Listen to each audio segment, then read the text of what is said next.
घरात बघा असा एखादा तर नमुना असतो की ज्याला मुळ्याचा कोणताच पदार्थ आवडत नाही.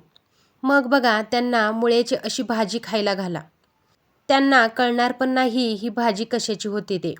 त्यासाठी काय करायचं बघा, मुळा असा स्वच्छ धुवून घ्यायचा आणि तो असा खिसून घ्यायचा. खिसून घेतल्यानंतर स्वच्छ पाण्याने एकदा धुवून घ्यायचा, म्हणजे त्याचा वास जरा कमी होतो. मग असा भरपूर असा कांदा चिरून घ्यायचा. कढईमध्ये तेल टाकून जिऱ्या मोहरीची फोडणी द्यायची.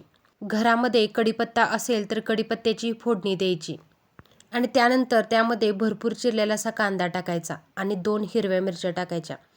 कांदा असा परतून घ्यायचा आणि त्याच्यामध्ये हळद टाकायची.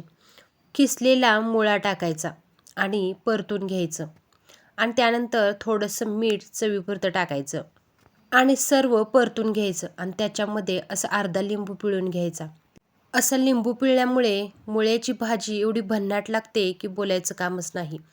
आणि बघा मुळा जर गॅसवर ठेवला तर त्याला जास्त पाणी सुटतं. मग पाणी आटून द्यायचं आणि अशी भाजी करायची. तुम्ही पण अशी मुळ्याची भाजी नक्की करा आणि जाता जाता चॅनल तेवढं सबस्क्राईब करा.